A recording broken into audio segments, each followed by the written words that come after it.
Hey everyone, I'm Peter Stories here to guide you today. If you use this video to drift off to sleep, please tap like, hit subscribe, and drop a comment telling me where you're watching from and what time it is there. Now settle in, get cozy, and let yourself relax.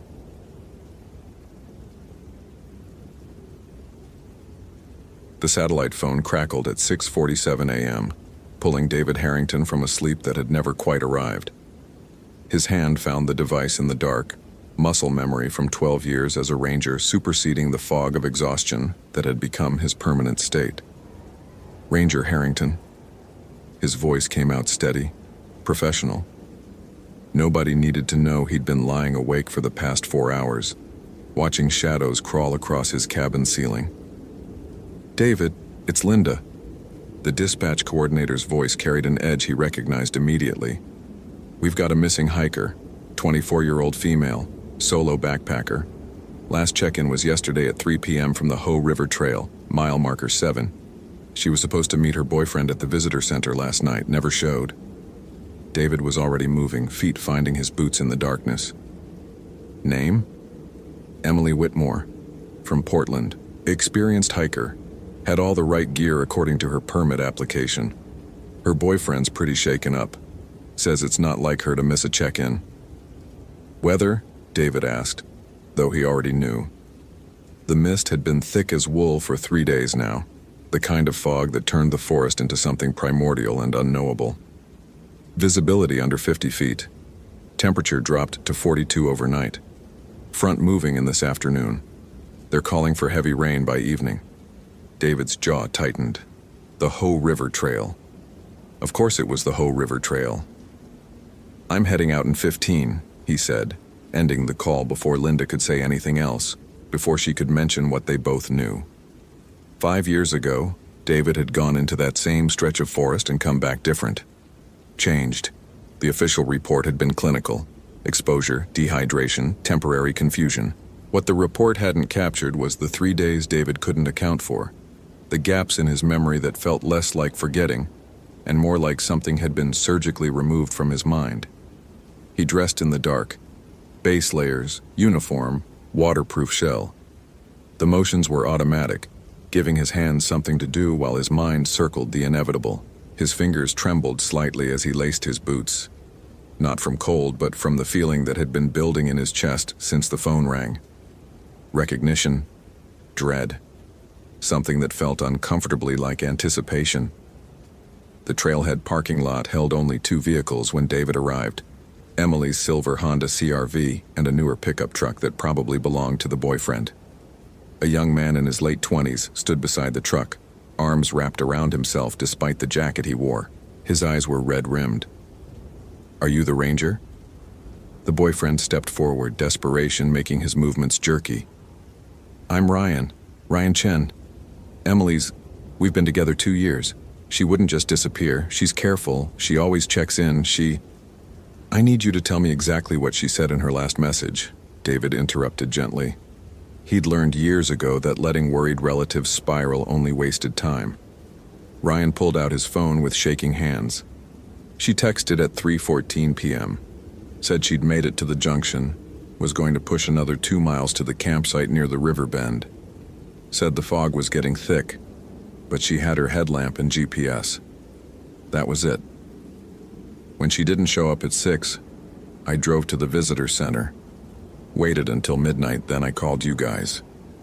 David studied the message on the screen. The timestamp. The casual tone. Nothing that screamed distress, but something about it made his skin prickle, made the old scars on his psyche ache like phantom limbs. I'm going in now, David said. Cell service is non-existent out there, but I've got satellite. I'll update dispatch every 2 hours. Can I come with you? Ryan asked, though his face suggested he already knew the answer. Best thing you can do is wait here. If she comes back on her own, someone needs to be here. David softened his voice. I've been doing this a long time, Ryan. I'll find her. The lie tasted familiar on his tongue. The Hoh River Trail swallowed David within minutes of leaving the trailhead. The forest here was ancient, overwhelming. Sitka spruce and western hemlock rising like cathedral columns, their trunks wrapped in moss so thick it absorbed sound. The fog reduced the world to gradations of green and gray, distance becoming meaningless. David moved with the efficiency of someone who'd walked these paths hundreds of times, his eyes cataloging everything: broken branches, disturbed soil, the faint depression of boot treads in the soft earth. Emily's prints were clear enough at first: size 7 women's hiking boots, probably Salomon's based on the tread pattern. She'd been moving at a good pace, confident strides, no hesitation. But as he passed mile marker 6, something changed. The forest grew quieter, not silent. That would have been natural enough in the fog, but quiet in a way that felt intentional, as if the normal sounds of birds and insects had been carefully extracted from the air. David's hand found the canister of bear spray on his belt, though he knew instinctively that whatever waited out here had never feared pepper spray. Emily's tracks became erratic around mile marker 7. She'd stopped several times, stood in place, turned in circles. David crouched, examining the prints with his flashlight. The soil here was churned up, chaotic. She'd been disoriented, probably walking in loops. Classic signs of someone caught in the fog, their sense of direction failing them. Except Emily was experienced, and her GPS should have kept her on track. David straightened, his breath visible in the cold air. The temperature had dropped at least 10 degrees in the past hour, though the fog should have insulated the forest floor. His radio crackled with static when he tried to check in with dispatch. Not unusual in the thick timber, but the interference sounded wrong somehow. Musical, almost. Like voices layered over each other, speaking in harmonics his ears couldn't quite parse. He was about to move on when he saw it. A piece of fabric snagged on a low branch about 20 feet off the trail. Bright orange, the color of Emily's jacket in her permit photo. David approached carefully, his boots sinking into moss that grew impossibly thick here. The fabric was torn, not cut. She'd run through here, moving fast, not watching where she was going, running from something or toward something. Beyond the branch, the forest floor showed signs of disturbance: broken ferns, displaced stones, a trail leading deeper into the woods, away from the marked path and toward the river. David knew he should mark the location, call it in, wait for backup. Instead, he followed. The sound of water grew louder as David pushed through the undergrowth, the Ho River's voice rising from a murmur to a constant roar. The fog lifted slightly near the water, revealing a landscape that seemed to exist outside of normal time. Massive nurse logs covered in sword ferns, water-smoothed stones the size of automobiles, the river itself running dark and fast over its rocky bed. And there, on a gravel bar 20 yards downstream, was Emily's backpack. David felt his pulse quicken as he scrambled down the embankment. The pack sat upright, carefully positioned, not dropped or discarded. He approached it like it might detonate, every instinct he'd honed over 12 years screaming that something was profoundly wrong. The pack's contents were organized, nothing missing that he could tell. Water filter, sleeping bag, food supplies still sealed. Her phone was in the top pocket, battery dead.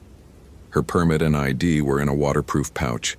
Everything a responsible hiker would carry. Everything except the hiker herself. David straightened, scanning the gravel bar. No tracks led away from the pack, no signs of struggle. It was as if Emily had simply placed her belongings here and evaporated into the mist. "Emily!" His voice sounded flat in the fog, absorbed before it could travel. "Emily Whitmore, can you hear me?" Nothing. He tried his satellite phone. Static. The GPS showed his location accurately enough. He was roughly a quarter-mile southwest of mile marker 7, but the map kept glitching, pixels rearranging themselves into patterns that looked almost deliberate, almost like text. David forced himself to breathe slowly, to think like the professional he'd trained to be rather than the man he'd become 5 years ago. The man who still woke up sometimes with dirt under his fingernails and no memory of how it got there. The man who'd stopped looking at his own reflection too closely because sometimes, in certain lights, he didn't recognize what looked back. A sound cut through his thoughts. Humming. Faint. Melodic. coming from upstream. Every logical part of David's brain told him to wait, to call for backup regardless of whether the satellite phone worked, to mark this location and approach with caution. But the humming, it plucked at something deep in his memory, something from those 3 lost days that he couldn't quite grasp but recognized all the same. He moved toward the sound. The humming led David to a bend in the river, where the water pooled into a deep, still eddy. The fog hung over the pool like a physical thing, dense and luminous in the gray morning light. And there, standing knee-deep in the water with her back to him, was a woman. "Emily?"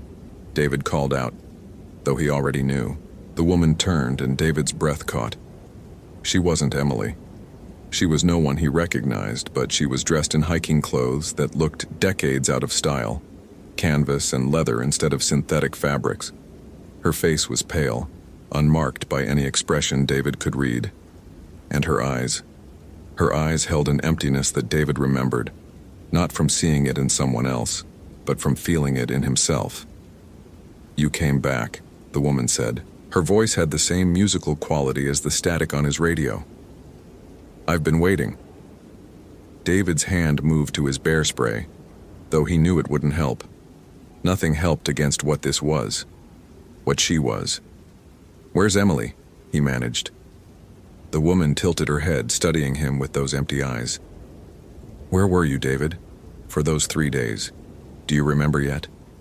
The question hit him like a physical blow, because no, he didn't remember. But standing here looking at this woman who couldn't exist, pieces were starting to surface, fragments of memory that felt like they belonged to someone else. Water, cold beyond comprehension, darkness that pressed in from all sides, and a voice, this voice, asking him to make a choice. "You let me go," David said slowly, the words forming before he knew what he was saying. "5 years ago, you had me and you let me go." The woman smiled, though it didn't reach her eyes. "Not let go? Traded? You don't remember what you promised me?" David's mouth went dry. "I didn't promise you anything. You promised me another, a replacement, a life for your life." The woman took a step toward him, water sluicing off her legs. "And now she's here. Emily. Young, vital, so full of future. Everything I'm not. You took her." The words came out flat, certain. "She came to me.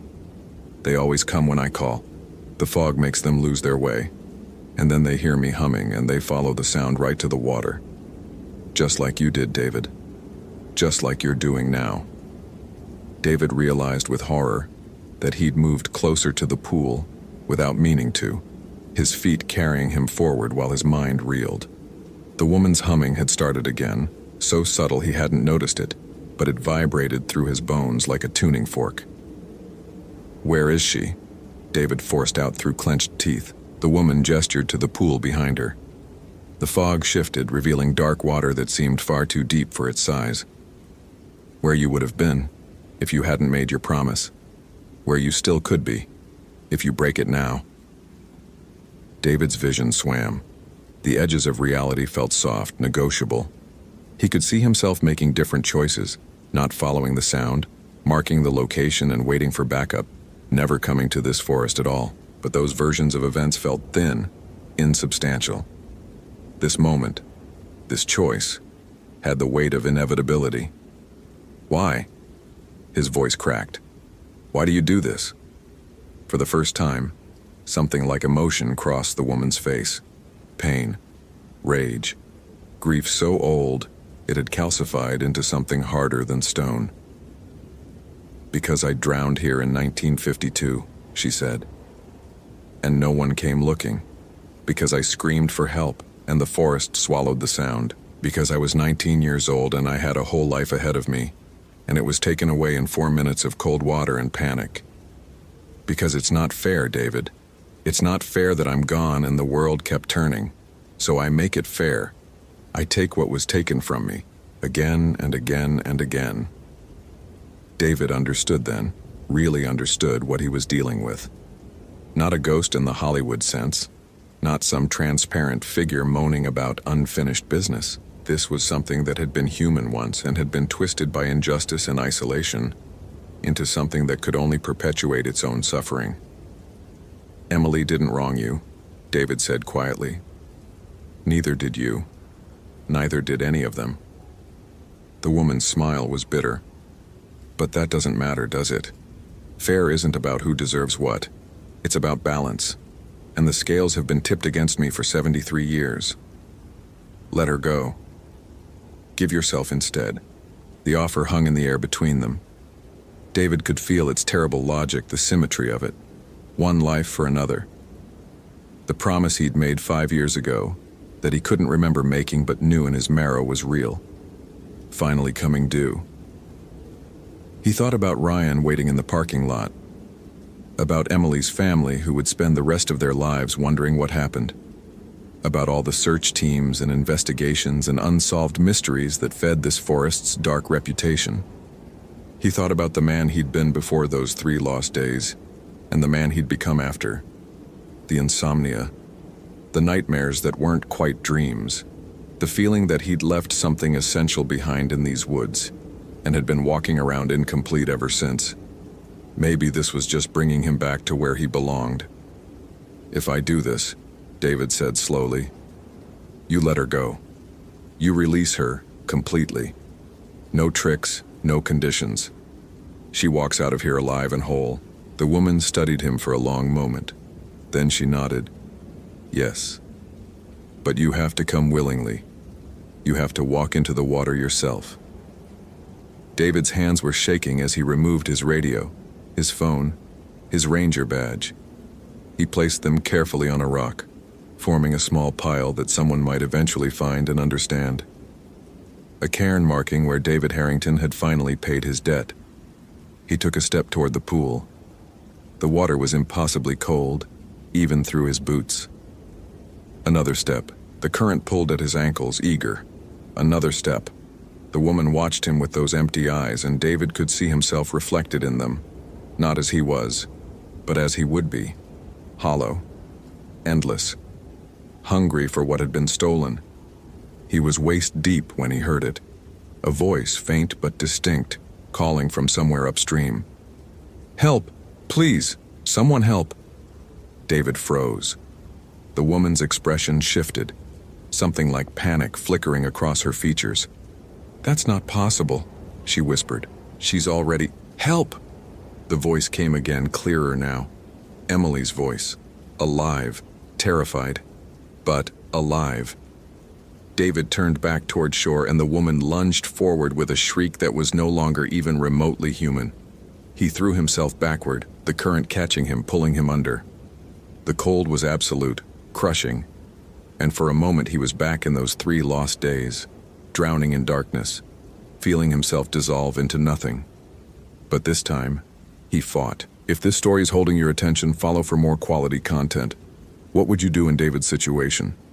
Share your thoughts. David's head broke the surface 10 yards downstream, his lungs burning as he gasped for air. The woman was still in the pool, screaming, her form flickering between solid and translucent. The humming had become a shriek, atonal and ragged. He hauled himself onto the gravel bar, coughing up river water, his body numb with cold. The voice was still calling. Emily. Definitely Emily. And David forced himself to his feet, stumbling upstream toward the sound. He found her wedged between 2 fallen logs, half submerged, her leg twisted at an angle that made David's stomach turn. But she was breathing, conscious. Her eyes widened when she saw him. "Thank God," she gasped. "I fell. Yesterday, I think. I don't know. I keep losing time. There was a woman, she was humming, and I followed the sound, and then I slipped and—" She stopped, seeing something in David's expression. "What's wrong?" David looked back toward the pool. The woman stood at its edge now, no longer in the water, watching them. The rage on her face was terrible, but beneath it was something else. Something that might have been grief. "You can't have her," David called out, his voice hoarse. "The deal's off. I'm not trading anything. You promised." I promised under duress 5 years ago when I was drowning and didn't know what I was agreeing to. That's not a promise. That's coercion. The woman's form flickered again, less solid now. Then I'll take you both. No. David moved to stand between Emily and the pool, though he had no idea what he could actually do to stop a vengeful spirit. You can't, because that's not about balance or fairness. That's just murder, and whatever you were when you were alive, you weren't a murderer. I saw it in your eyes. You were just a kid who drowned, who wanted to live. The woman stared at him, and for a moment David saw past the rage to the girl she'd been. 19 years old in 1952. Probably came to this forest for the same reason people still did, to feel small against something vast and ancient, to find peace in the green silence. She just found something else instead. I'm sorry, David said quietly. I'm sorry no one came for you. I'm sorry you've been alone here for 73 years, but taking others won't fix that. It just spreads the suffering, keeps spreading it, forever. What else is there for me? The woman's voice was small now, almost childlike. I'm trapped here. In the moment I died. I can't move forward, can't move back. I can only pull others down with me. David thought about those 3 lost days, about the parts of himself he'd left in this forest and never gotten back, about how trauma didn't just damage you, it tried to replicate itself, spreading like an infection to everyone you touched. Let it end with you, he said. Let me help you move on. Really move on. Not this. He gestured at the pool, the fog, the ancient green silence. But whatever comes next. How? The woman looked lost, desperate. I don't know how. David realized he'd been approaching this all wrong. This wasn't an exorcism or a confrontation, it was a rescue. It had always been a rescue. Tell me your name, he said gently. The woman blinked, surprised. Catherine. Catherine Reeves. Catherine, I'm David, and I'm going to help you, okay? Not by drowning, not by trading lives. I'm just going to stay here with you until you're ready to let go. What if I'm never ready? Then I'll keep coming back, every day if I have to. You won't be alone anymore. Something in Catherine's expression cracked. The rage drained away, leaving only exhaustion and a loneliness so profound, it made David's chest ache. She looked at Emily, still wedged between the logs, then back at David. Help her first, Catherine said quietly. Get her out, then come back for me, if you really mean it. I mean it. Catherine nodded slowly.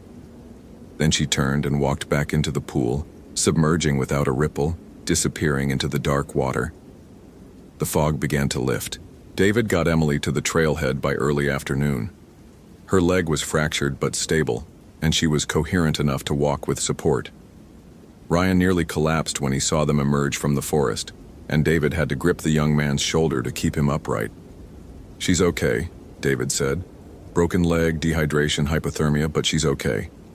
The rescue team arrived 20 minutes later, and David watched as they loaded Emily into the ambulance. She caught his eye before the doors closed, something unspoken passing between them.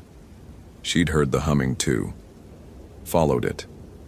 She would spend the rest of her life wondering what really happened in those woods, and David couldn't give her answers that would satisfy. Some experiences didn't translate into language. Linda found David in his cabin that evening, sitting in the dark with a mug of coffee he hadn't touched. Hell of a rescue, she said, leaning against the doorframe. Girl's going to be fine. Already talking to her family, giving statements, says she doesn't remember much after she fell, just bits and pieces. Lucky you found her when you did. Yeah, David said. Lucky. Linda was quiet for a moment. Then, you going back out there? Tomorrow. I promised someone I'd check on something. David! I know what it sounds like, but I need to do this. Linda sighed. Okay. But take someone with you, Richards or Martinez. Don't go alone. I won't. It was a lie. They both knew it was a lie. But Linda left anyway because some things you had to let people do, even when you knew they were walking toward something you couldn't see or understand. David returned to the Ho River at dawn the next day, moving through the forest with the certainty of someone following a map only he could read. The pool was still there, the water dark and quiet. Catherine stood at its edge, waiting. "You came back," she said. There was wonder in her voice. "I said I would." They stood together in the gray morning light and David began to talk. He told her about the world she'd missed, the decades that had passed, the way things had changed. He told her about his own life, his own losses. He told her about Emily, safe now, recovering in a hospital where people would care for her. He came back the next day, and the next, and the next. Sometimes Catherine talked, sharing fragments of who she'd been before the water took her. Sometimes she just listened, but slowly, gradually, her form became less solid, more translucent. The rage in her eyes faded, replaced by something that looked almost like peace. On the 7th day, she didn't appear at all. David waited for an hour, then 2.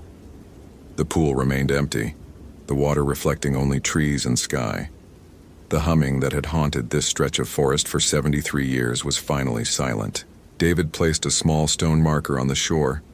Nothing official, just a smooth river rock with CR scratched into its surface. A cairn for a girl who died alone and had finally been seen.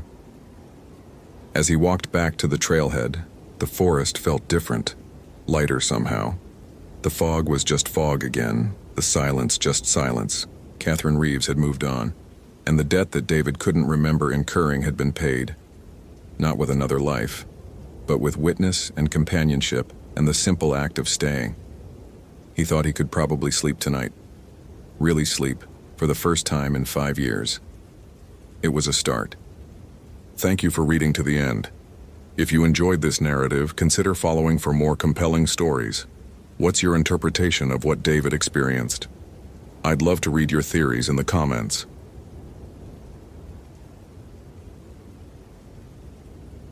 The radio crackled to life at 6:53 a.m., pulling Daniel Reeves from his 3rd cup of coffee. He'd been awake since 4, same as every morning for the past 8 months. Sleep had become something other people did. Ranger Station 3, this is dispatch. We have a situation. Daniel recognized the tightness in Sarah Chen's voice. In 5 years of working dispatch, she never sounded like that unless it was serious. Go ahead, dispatch. Missing hiker, 28-year-old female, Emily Patterson, solo camper, reported overdue by her sister. Last known location, Ancient Grove Trail, mile marker 7. Camp was found intact this morning by early hikers, but no sign of the occupant. Her vehicle's still at the trailhead. Daniel felt something cold settle in his chest. Not fear, exactly. Recognition, maybe. Ancient Grove. Of course it was Ancient Grove. Equipment status? He asked, already reaching for his pack. That's the strange part. Everything's there. Tent, sleeping bag, food, even her camera equipment. Wallet and car keys in the tent, phone too, but it's dead. Daniel stopped mid-reach. She left without her phone? Appears so. There's a voicemail on record from 6:47 this morning. Sister says Emily called her, but the message... Sarah paused. It's mostly static and wind noise. You can barely hear her voice. She sounds disoriented. Send me the coordinates. I'm 20 minutes out. Daniel? Sarah's voice dropped lower. Tom already headed up there an hour ago. He hasn't checked in. Tom Bradshaw. Senior ranger, 30 years on the job, never missed a check-in. Daniel felt that cold thing in his chest expand. Radio silence? Complete. Could be a dead zone, but he knows where those are. Daniel finished the thought. I'm en route. He loaded his pack with practiced efficiency, GPS unit, though his Garmin eTrex 20 had been glitchy lately in certain areas. Extra batteries, first aid kit, emergency bivouac, water purification tablets, 500 feet of paracord, his Silva Ranger compass, headlamp, flares. The weight settled familiar across his shoulders. The drive to Ancient Grove Trailhead took him through corridors of Sitka spruce and western hemlock, their trunks disappearing into morning fog. October in Olympic meant rain, but today the forest was oddly quiet. No birdsong filtering through the canopy, no Douglas squirrels chattering, just the sound of his tires on wet asphalt and his own breathing. Daniel's hands tightened on the steering wheel as he passed the turnoff to Whisper Lake. He hadn't been back there since June 2014, 16 months, and he could still hear Marcus Chen's voice calling his name from somewhere in that fog. Still feel the certainty that his partner was right behind him, just out of sight. The search teams found Marcus 3 days later, 7 miles in the wrong direction, with no memory of how he got there, and a look in his eyes that never quite went away. The official report called it extreme disorientation due to hypothermia. Daniel had written it himself. Every word a lie he could live with, because the truth, that something in those woods had spoken with Marcus's dead mother's voice and led him in circles until he broke, wasn't something anyone wanted in an official report. Marcus quit 2 weeks after they released him from the hospital. Last Daniel heard, he was managing a hardware store in Tacoma, refused to go near anything resembling wilderness. The ranger station had suggested Daniel take time off, suggested counseling, suggested eventually that he might want to consider a transfer. Daniel had gone to exactly one therapy session, where he'd sat silent for 50 minutes while the counselor waited for him to explain why he'd failed to maintain situational awareness during the incident. He hadn't gone back. Instead, he worked double shifts, took every difficult assignment, volunteered for winter patrols. Anything to prove he was fine. Anything to avoid the quiet of his own apartment, where the sounds of the forest seemed to follow him. Emily Patterson's Subaru Outback sat alone in the gravel lot, license plate confirming the details. Daniel parked beside it and checked his gear one more time. The temperature read 42 degrees, but stepping out of his truck felt like walking into a walk-in freezer. His breath plumed white, visible in a way it shouldn't be at this temperature. Tom's vehicle wasn't there. Odd. Sarah said he'd come up here. Daniel keyed his radio. "Dispatch, this is Reeves. I'm at Ancient Grove Trailhead. No sign of Bradshaw's vehicle." Static answered him. He tried again. Nothing. He checked his phone. No signal, which was normal for this area. The GPS unit powered on, found his location immediately. 2,847 feet elevation, coordinates 47.8622 degree N, 123.9847 degree W. Everything working as it should. So why did every instinct he'd developed over 8 years of wilderness work tell him to get back in his truck and drive away? Daniel shouldered his pack and started up the trail. Ancient Grove Trail began like any other in Olympic National Park. Well-maintained switchbacks through dense understory, trail markers every quarter mile, packed earth worn smooth by thousands of boots. But Daniel had always felt something different about this particular trail.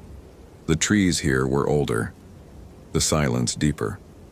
Local Quinault elders refused to harvest timber from this area, though none of them would explain exactly why to the Park Service. At mile marker 2, Daniel found Tom's first flag, a strip of orange surveyor's tape tied to a vine maple, standard protocol for marking your path. The knot was Tom's distinctive double hitch. Relief flickered briefly. At mile marker 3, Daniel found another flag, then another at 3.4 miles. Then 2 more within 100 yards of each other. Tom was marking his path too frequently. That wasn't protocol, that was nerves. The trail steepened, weaving between massive western red cedars that had been seedlings when Columbus landed in the Americas. Their bark hung in vertical strips like tattered curtains. Rain had started, soft and persistent, though the canopy was so thick overhead that only occasional drops found their way down.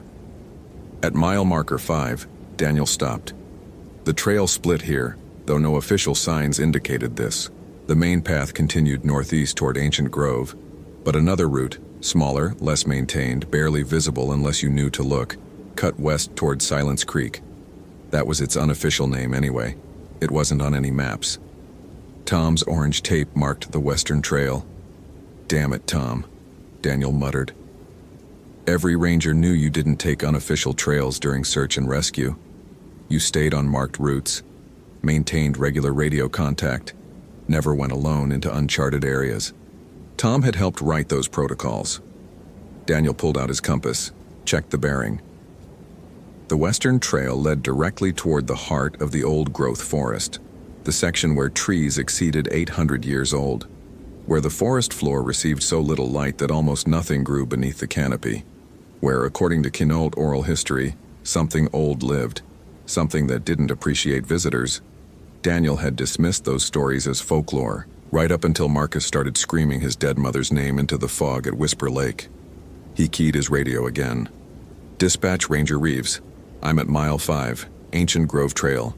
Found evidence Bradshaw diverted onto unmarked western route. Pursuing. Please log." White noise answered him. Daniel checked his watch. 8:34 a.m. He'd been hiking for just over an hour. At this pace, he'd reach Emily's campsite by 9:15. But Tom had gone west, away from the known site. The decision should have been easy. Stick to the mission, find Emily Patterson's camp, assess the scene, establish a proper search grid. Let search and rescue handle Tom's deviation through proper channels. But that cold thing in Daniel's chest had been growing since he'd left his truck, and it was telling him that Tom hadn't deviated. Tom had been drawn. If you're finding this story engaging, follow for more quality content. What would you do in Daniel's situation? Stick to protocol or trust your instincts? Share your thoughts. Daniel took the western trail. The forest changed within 100 yards. The rain sound disappeared first, not because it stopped raining, but because the canopy above became so dense that water simply pooled on the needles and leaves, creating a false ceiling. The temperature dropped another 10 degrees. Daniel's GPS flickered, lost signal, found it again, then displayed coordinates that put him 3 miles from where he actually stood. "Great," he muttered, pocketing the useless device. He found Tom's next flag at the base of a cedar so massive that 3 people couldn't have circled it with linked arms. The bark felt wrong under Daniel's palm when he steadied himself against it, warmer than the air, almost pulsing, as if the tree were breathing. He snatched his hand back. "Get it together, Reeves. It's just a tree." But his fingers tingled where they'd touched the bark, a pins and needles sensation that climbed his wrist. The trail, if it could still be called that, wound between ancient giants, following what might have been a game trail, or might have been nothing at all. Ferns drooped overhead, their fronds creating a tunnel of green that filtered the already limited light into an aquatic dimness. Daniel clicked on his headlamp. He found Tom's orange tape every 50 yards now, each strip tied with hands that were clearly shaking. The knots were sloppy, unlike Tom's usual precision. At the 7th marker, Daniel found something else. A torn piece of fabric from Tom's standard-issue jacket caught on a devil's club thorn. Tom had come through here fast. Running, maybe. Daniel's own breathing seemed too loud in the stillness. No wind penetrated this deep. No birds called. Even his footsteps on the soft earth were muffled into near silence. Then he heard it. "Daniel." His name, spoken in a voice he knew. A voice that shouldn't be here, shouldn't be anywhere, because its owner had died 3 years ago in a car accident on I-5. "Daniel, I'm lost, please." His sister Rachel's voice tight with fear and tears. Daniel's hand went to his radio automatically, pressing the transmit button twice in rapid succession. The distress signal. Static hissed back. "Daniel, it's so dark here, I can't find my way. Please help me." The voice came from ahead, somewhere beyond the veil of ferns. It sounded exactly like Rachel, the slight catch in her voice when she was scared, the way she pronounced his name with emphasis on the first syllable, like she used to when they were kids and she'd had a nightmare. Daniel's hand found the canister of bear spray on his belt. Whatever was ahead of him wasn't his sister. His sister was buried in Evergreen Cemetery in Seattle, and he'd scattered wildflower seeds on her grave every spring since 2012. "I know what you are," Daniel said quietly. His voice didn't shake. He was proud of that. The forest went absolutely silent. Then, "Do you?" Still Rachel's voice, but colder now. Amused. Yes. Daniel took a step forward, then another. You're why Emily Patterson disappeared. Why Tom came this way. You've been here longer than these trees, haven't you? Longer than the park. Longer than the name Olympic. Smart boy. Rachel's voice was layering now, doubling, as if multiple speakers were trying to sync up, but failing. Not smart enough to stay away, though. Just like the others. Just like your friend Marcus. Daniel froze. What do you know about Marcus? I know he heard his mother calling. I know he followed her voice until his mind broke. I know he wanders now, even in his safe little hardware store, always listening for her, waiting for her to call again. The thing was right. Marcus did still listen. Daniel had visited him once, 6 months ago, found him standing in the electrical aisle with his head tilted, absolutely motionless, while customers moved around him like water around a stone. Where's Emily? Daniel demanded. Closer than you think, just like Tom, just like you'll be soon enough. A shape moved between the trees ahead. Human-sized, but wrong somehow.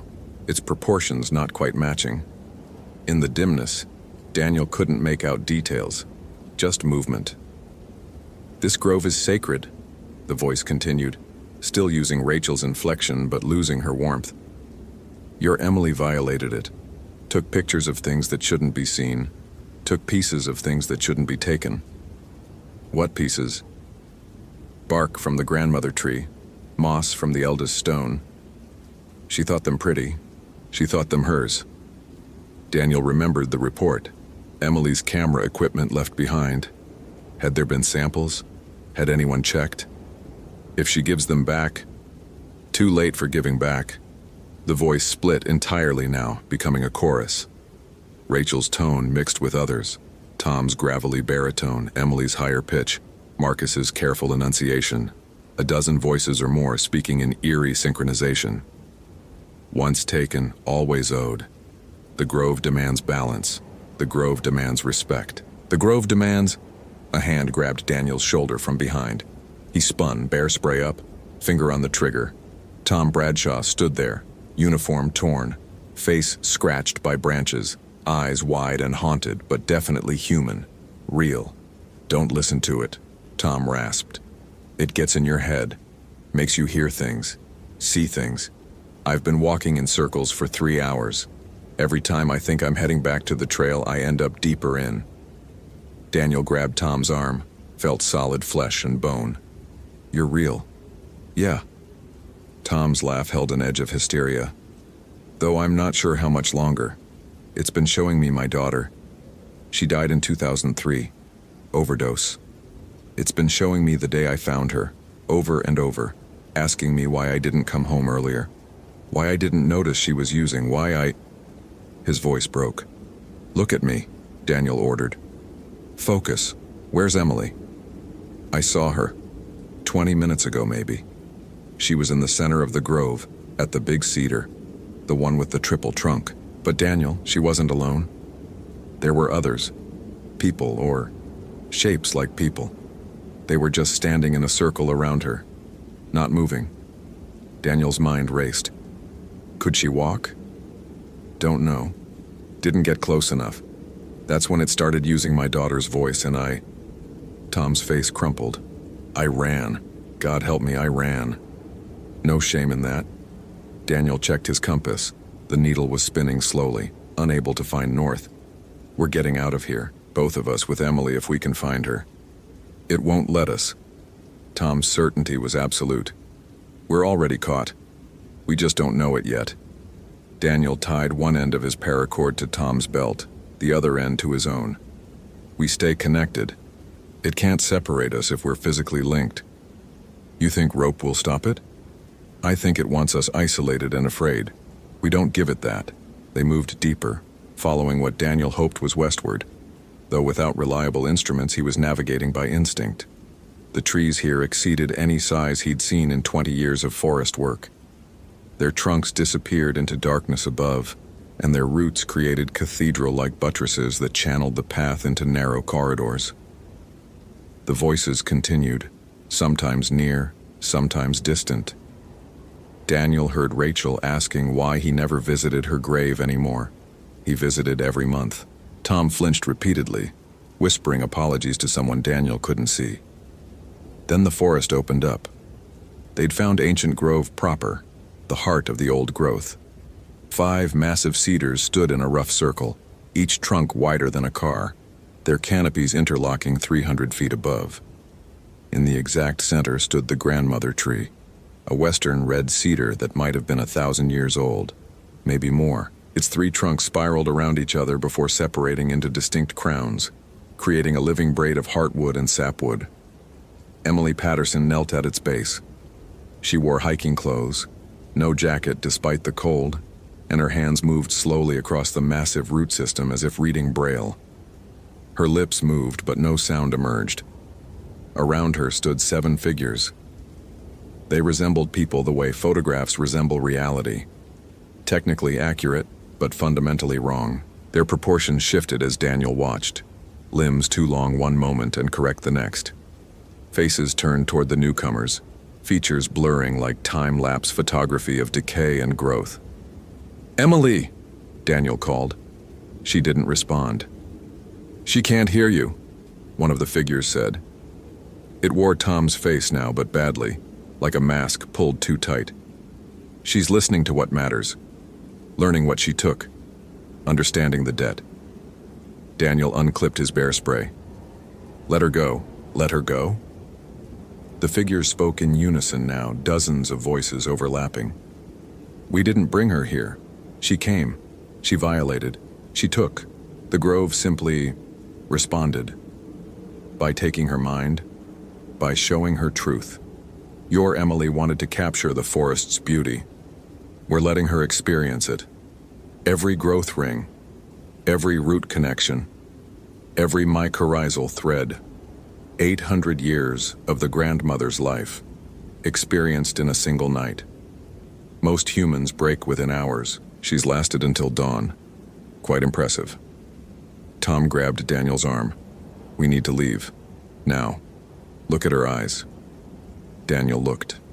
Emily's eyes were open, unblinking, pupils dilated to complete darkness. Dried tear tracks marked her cheeks. Her hands had scraped against the roots until her fingernails bled.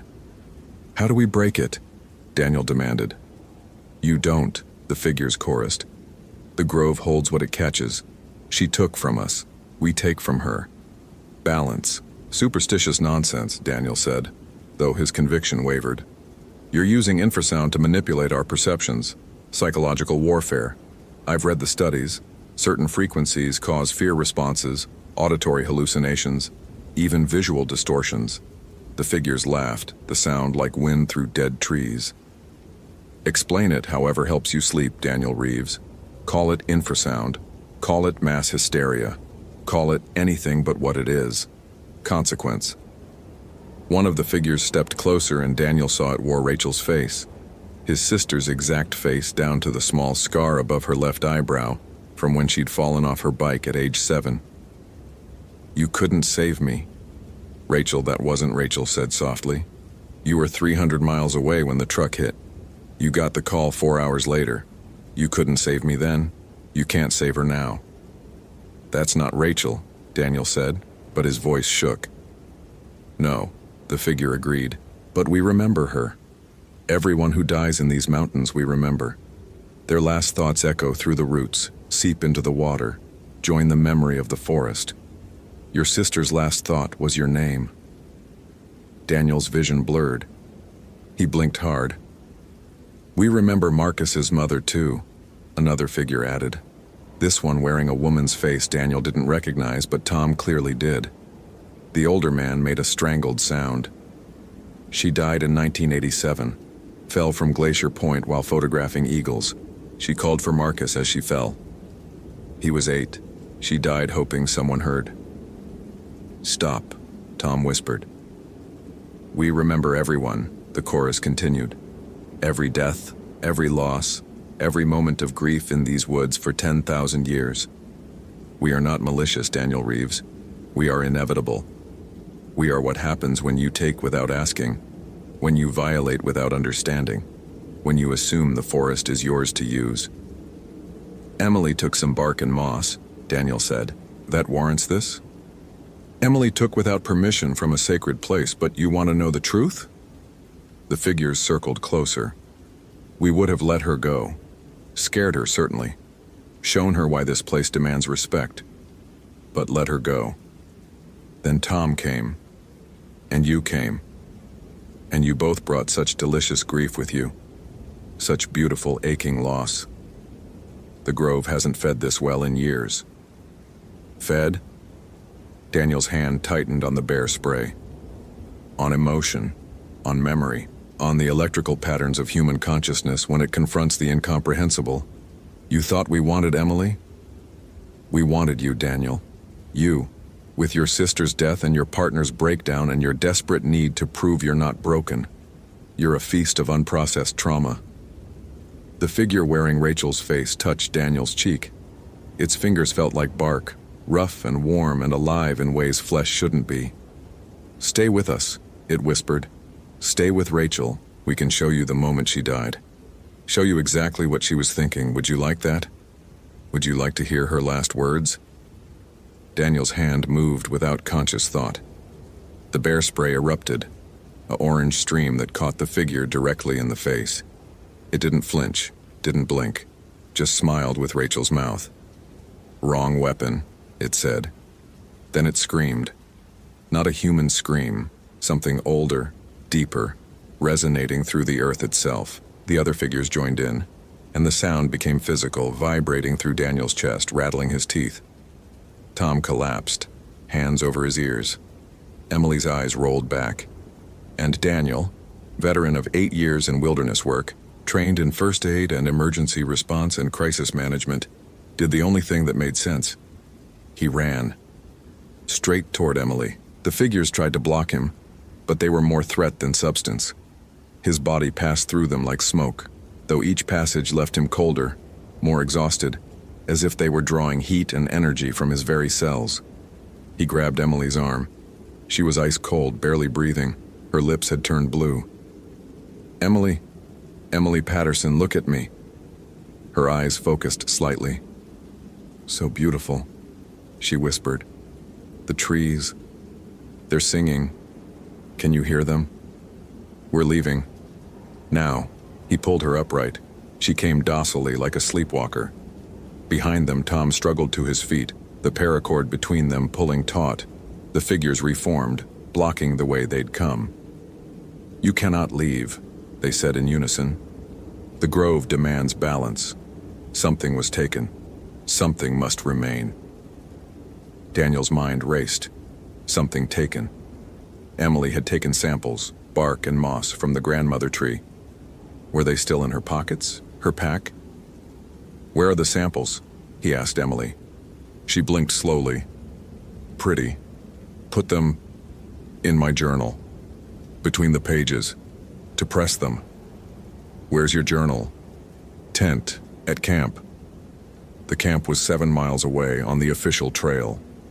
These things were claiming they couldn't leave until balance was restored, which meant, we'll return what was taken, Daniel said. Give us safe passage to her camp. Let us retrieve the samples, and we'll bring them back here, to the grandmother tree. Returned properly with respect, the figures tilted their heads in unsettling synchronization. An offering of return, they mused. Rare. Most simply flee and never come back. But you would return? Willingly? Yes. Why should we trust you? Daniel met the eyes of the figure wearing Rachel's face. Because I've spent 16 months trying to understand what happened to my partner. Trying to explain it away as psychology or physiology or anything that fit in an official report. But I know what I saw at Whisper Lake. I know what Marcus heard. And I know that some places in this world are older than our understanding. If respecting that means returning some bark and moss, then that's what we'll do. The figures were silent for a long moment. Then, in a voice that was Rachel's and not Rachel's, ancient and young simultaneously, we will hold Tom as guarantee. He stays.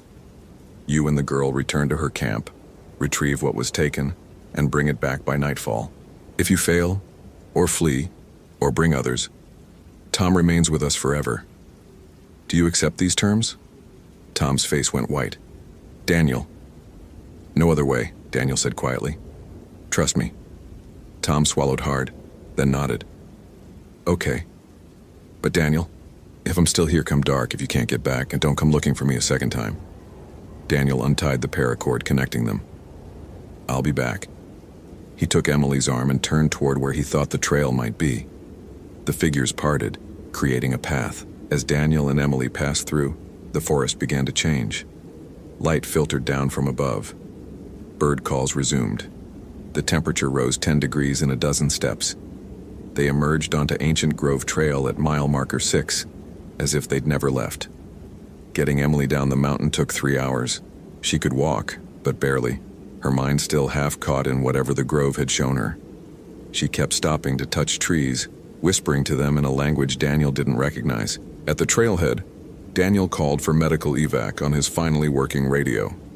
While they waited, he searched Emily's tent. The journal was in her backpack, exactly where she'd said. Between pages dated October 12th and 13, he found them. Pressed samples of western red cedar bark, a piece of moss and a small stone wrapped in dried lichen. Emily had taken more than bark and moss. She'd taken a stone from what the figures had called the eldest stone. Daniel pocketed all of it carefully. The helicopter arrived 20 minutes later. Paramedics assessed Emily. Severe hypothermia, dehydration, possible psychological trauma. They wanted to take Daniel too, but he refused. I need to file my report, he said, which was true. He also needed to get back to Ancient Grove before nightfall, which was truer. As the helicopter lifted off, Emily grabbed the doorframe. The trees, she said urgently. They showed me everything. Daniel, they're dying. The whole forest. Climate change, disease, human interference. They're dying and they know it and they're scared. That's why they hold on so tight. That's why they take. They're trying to remember what it felt like when everything was alive. Then the helicopter door closed, and she was gone. Daniel checked his watch. 3:47 p.m. Sunset was at 6:23. He had 2.5 hours to hike 7 miles, find his way back to the center of Ancient Grove, and somehow convince a forest guardian to release Tom. He started running. The trail seemed longer in afternoon light. Every switchback took too long. Every rise felt steeper. Daniel's lungs burned, his legs ached, but he pushed harder. At mile marker 5, where the unofficial trail split west, he didn't hesitate. The forest swallowed him immediately. No gradual transition this time. One step he was in normal woods, the next he was in the grove's domain. The temperature plummeted. The light died. His watch stopped at 4:32, the second hand frozen mid-tick. I'm back, he shouted into the stillness. I have what was taken. I'm returning it. Silence answered. Then, faintly, Tom's voice. Daniel? That really you? Where are you? I don't... Everywhere? Nowhere? I can't see anything. It's been showing me Amanda all day, showing me her last moments, making me watch. Amanda. Tom's daughter. Daniel had seen her picture in Tom's office. A smiling 20-year-old with her father's eyes, frozen forever in a moment before addiction took her. Hold on, Daniel called. I'm ending this. He pushed deeper, following no trail now, just intuition. The grandmother tree appeared like a revelation, its triple trunk glowing faintly in the darkness as if lit from within. Tom knelt at its base, exactly where Emily had been that morning. His face was wet with tears. The figures stood in their circle watching. You returned, they said, surprised. Humans rarely keep their promises to us. I keep mine. Daniel approached the grandmother tree, pulled out the samples. These were taken without permission. I return them now with respect and apology. Pretty words, but you don't apologize for yourself. You weren't here. You didn't take anything. No, but I'm part of the same species that did, and I'm asking, on Emily's behalf, on behalf of everyone who's ever taken from these woods without understanding, for forgiveness. He knelt beside the massive roots and carefully placed the bark sample in a crevice where root met earth. The moss went next, pressed gently into a hollow. Finally, the stone returned to what he assumed was the eldest stone, a massive boulder wrapped in the grandmother's roots, its surface covered in lichen and moss. "There," Daniel said quietly. Returned. The figures moved closer, examining what he'd done. For a long moment, nothing happened. Then the forest breathed. Daniel felt it. An exhalation that wasn't wind, but something deeper, slower. The respiration of living wood and ancient earth. The oppressive weight he'd felt since entering the grove lifted slightly. "Accepted," the figures said. "Tom is released. You may both go." Tom scrambled to his feet, eyes wide with hope, but Daniel didn't move. "What Emily said," he began carefully, "about the forest dying, about you being scared. Is it true?" The figures regarded him with expressions that might have been surprise. "Why do you ask?" "Because if it's true, then what's happening here? The taking, the holding, the desperate grasping, it's not malice. It's fear. You're trying to hold on to something that's slipping away." "We are memory," the figures said softly. "We remember when this forest stretched from ocean to mountains, unbroken. We remember when no machines tore through our roots, when no chemicals seeped into our water, when the climate itself didn't shift beneath us. We remember, and we hold what we can, because memory is all we have left." Daniel felt something in his chest crack open. "I understand that, I do. But taking people, showing them horrors, driving them mad, that won't save you. That will just make humans fear you more. And what humans fear, they destroy. What would you have us do?" The question came from the figure wearing Rachel's face. "Accept our slow death? Fade quietly while the world burns?" "No," Daniel said. "But maybe instead of taking from the people who come here, you could show them what you've shown me. Let them feel what this forest means. Let them understand what's being lost. Fear makes people destructive. But grief, understanding, that makes them fight to save things." The figures were silent for a long time. "You are strange, Daniel Reeves," they finally said. "Most who encounter us leave broken or terrified. You leave trying to negotiate. I'm a ranger. It's my job to protect the forest and the people in it. Maybe that means protecting you too." "Perhaps." The figure wearing Rachel's face stepped closer. "Your sister's last thought was your name. Would you like to know her last words?" Daniel's throat tightened. "Yes." The figure leaned in, whispered in his ear. 7 words that Daniel would carry with him for the rest of his life. 7 words he wouldn't share with anyone because they were his alone. Then the figure stepped back. "Go," they said. "Tell no one what you saw here, but remember. And when others come, the ones who would harvest these trees, who would turn this grove into profit, remember us. Speak for us. We cannot speak for ourselves." "I will," Daniel promised. He grabbed Tom's arm, and together they ran. The official report stated that Emily Patterson had experienced severe hypothermia-induced confusion, leading to disorientation. Tom Bradshaw had gotten lost, searching for her due to equipment malfunction. Daniel Reeves had successfully located both and facilitated their rescue. Standard wilderness incident, resolved without fatalities. Daniel filed the report himself. Every word a careful truth and a necessary lie. Emily Patterson recovered physically within a week. Psychologically took longer. She never went hiking alone again. But she also never stopped talking about the forest, about its beauty and fragility, about what needed protecting. Her photographs from Olympic, the ones taken before she entered Ancient Grove, won awards. She donated all proceeds to forest conservation. Tom Bradshaw retired a month later. His official reason was his back, which had been bothering him for years. The real reason was the dreams. Amanda speaking to him every night, telling him about the forest, about memory, about holding on. Daniel stayed. He requested assignment to Ancient Grove specifically, became its unofficial guardian.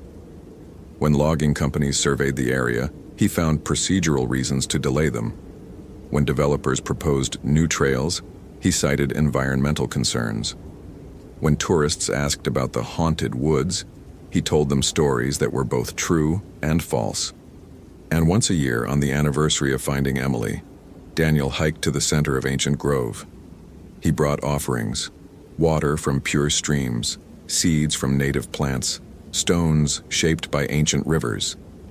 He placed them at the base of the grandmother tree and whispered thanks.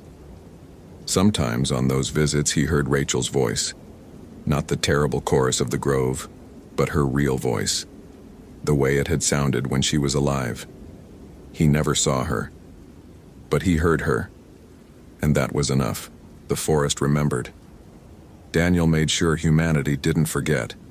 Thank you for reading to the end. If you enjoyed this narrative, consider following for more engaging stories. What's your interpretation of what Daniel truly experienced in Ancient Grove? Genuine supernatural phenomena or psychological manifestation of guilt and grief? I'd love to read your theories in the comments. The Ancient Grove still stands in Olympic National Park. Rangers assigned to that sector report unusual equipment malfunctions and occasional disorientation. No official explanation has been provided. The trail remains open to the public.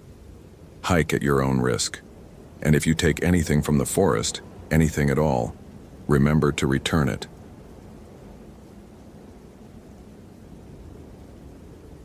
Thomas Brennan's daughter had drawn a map that morning. She was 7, and the map showed their house as a pink square in the center, with wobbly lines radiating outward like sun rays. "So you can always find home, Daddy," she'd said, pressing it into his lunch bag. He'd kissed the top of her head, breathed in the strawberry shampoo his wife Emma used on both girls, and promised he'd be back by dinner. Thursday meant spaghetti. Thursday meant normal. The radio crackled at 6:47 a.m., 17 minutes into his patrol shift. "Ranger Brennan, we have a situation." Dispatch never said situation unless it was bad. 22-year-old female reported missing by her hiking partner approximately 40 minutes ago. Last seen on the Hoh River Trail, mile marker 3.2. Partner says she went off trail to photograph mushrooms. That was 90 minutes ago. Thomas pulled his truck onto the shoulder, already running calculations. 90 minutes. Temperature dropped to 41 degrees overnight. The Hoh had received 3 inches of rain in the past 24 hours. Creek levels up. Visibility poor under the canopy. "Name?" he asked, unfolding his topographic map across the steering wheel. Hannah Voss, 5'6", blonde, wearing a red North Face jacket. Partner's name is Marcus Chen. He's waiting at the trailhead, pretty shaken up. "Tell him I'll be there in 12 minutes. And Sarah." Thomas paused, studying the contour lines around mile marker 3.2. The terrain there folded into itself, a series of steep ravines feeding into the Hoh River. "Tell him not to go back in alone." "Copy that." Thomas folded the map, Emma's voice already in his head. "Be careful. Come home." He'd been a ranger for 11 years, and he'd found lost hikers before. Most were fine, embarrassed, dehydrated, grateful. The terrain was unforgiving, but if you knew how to read it, the forest revealed its secrets. He knew how to read it. Marcus Chen looked like he'd aged a decade in the past 2 hours. His hands shook as he pointed toward the trail entrance, words tumbling out in fragments. She just wanted pictures. There were these incredible chicken-of-the-woods mushrooms about 50 yards in. I told her 10 minutes, but I was checking the weather on my phone, and when I looked up, he stopped, pressed his palms against his eyes. I searched. I called her name for 40 minutes. I swear I covered every direction, but it's like she just dissolved. Thomas placed a steady hand on the younger man's shoulder. "You did the right thing calling us. How long have you known Hannah?" 3 years. We're graduate students at UW, ecology program. She's not reckless, Ranger Brennan. She knows." He trailed off, unable to finish the sentence in past tense. "Okay." Thomas adjusted his pack, checked his radio, his GPS unit, his compass. Standard equipment, all functioning. "Show me exactly where you last saw her." The Hoh rainforest lived up to its name. Water hung in the air like a presence, coating every surface with a slick layer of moisture. Sitka spruce and western hemlock rose 200 feet overhead, their canopy so dense that even mid-morning light arrived filtered and green. Moss draped everything, trees, rocks, fallen logs, in thick emerald blankets that muffled sound and blurred edges. Beautiful, primordial, easy to die in. Marcus led him to mile marker 3.2, then 50 yards east, where enormous orange fungi erupted from a rotting nurse log. Thomas examined the area methodically, footprints in the soft earth. Hannah's, smaller, accompanied by Marcus's larger boot prints. Both sets led here. Only Marcus's led back. "Hannah!" Thomas's voice carried well in the dampness, but the forest swallowed it quickly. He waited, counted to 30, called again. Nothing. He sent Marcus back to the trailhead. "If we're not out in 4 hours, tell dispatch." Then Thomas pushed into the undergrowth, following the faint disturbances that might indicate Hannah's passage. A broken fern frond, a scuff on moss, a bent salal branch. Tracking wasn't mystical. It was observation, pattern recognition, understanding how humans moved through landscape. Hannah had gone northeast, probably chasing better light for her photographs. The ravine system channeled hikers in predictable directions. He'd find her trail, follow it to wherever she'd gotten turned around, and bring her out. His daughter's crayon map crinkled in his shirt pocket when he moved. 20 minutes in, Thomas realized something was wrong with his compass. The needle swung lazily between north and northwest, never quite settling. He tapped the casing, held it level, waited. The needle drifted. Moisture in the mechanism, probably. He'd been meaning to replace it. No matter. He had his GPS unit, his knowledge of the terrain, and the sun's position filtering through the canopy. He continued northeast, marking trees with reflective tape as he went, calling Hannah's name every few minutes. The forest thickened. Old growth gave way to a section he didn't immediately recognize, massive nurse logs forming a chaotic lattice, forcing him to climb over and duck under in a constant negotiation with the topography. His radio signal weakened to static. At 43 minutes, he found something. A red thread caught on a devil's club thorn. Synthetic material, bright crimson. The same shade as the North Face jacket Marcus had described. "Hannah!" Thomas yelled, genuinely hopeful now. "Hannah, can you hear me? Your friend Marcus is worried sick."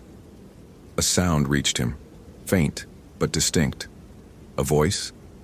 He turned, trying to isolate the direction. There, south-southwest. He was sure of it. "Keep making noise," he called. "I'm coming to you." Thomas pushed forward, branches scraping his jacket, his boots sinking into the saturated earth. The sound came again, clearer. Words, but he couldn't quite distinguish them. He moved faster, excitement building. Standard lost hiker scenario.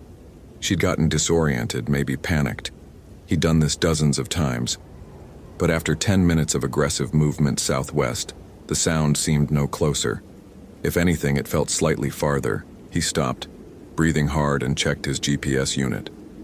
The screen showed him north of his last position. Thomas frowned. That was impossible. He'd been moving consistently southwest for the past 10 minutes. He'd felt the ground slope downward. He'd navigated around obstacles but always maintained his general bearing. He looked at his compass. The needle pointed in a direction his gut told him was wrong. He looked at the GPS coordinates again. According to the device, he was standing at 47.8642 again, 123.9358 W, placing him nearly a quarter-mile north of where he'd found the red thread. Thomas stood very still, aware that his heart rate had climbed. Equipment failure was always a possibility. Both units malfunctioning simultaneously was unlikely but not impossible. The rational approach was to trust his physical senses, his knowledge of the terrain, his help. The voice was clear this time. Female, young, coming from the west. "Hannah." Thomas turned, squinting into the dense understory. "Hannah, stay where you are. Keep talking so I can find you." "I'm lost." The voice sounded frightened, small. "I can't find the trail." You're okay, Hannah. I'm Ranger Brennan. You're going to be fine. Are you injured? I keep walking in circles. That sentence landed differently than the others. Thomas felt something shift in his chest. Not fear exactly, but recognition. A pattern he'd heard before in the reports he'd read late at night, the ones marked unresolved in the park's incident files. How long have you been walking? He asked. I don't know. Hours? It's hard to tell. The trees all look the same. Thomas made a decision. He pulled out his physical map, oriented it using landmarks he could actually see. A particularly massive Sitka spruce with a distinctive split trunk. A granite outcropping that matched the topography. He marked his position with an X, ignoring what his GPS claimed. I'm coming to you, he said. Keep talking. Okay, Hannah's voice said. Okay. My phone died. I tried to follow my own footprints back, but they led nowhere. They led to places I'd never been.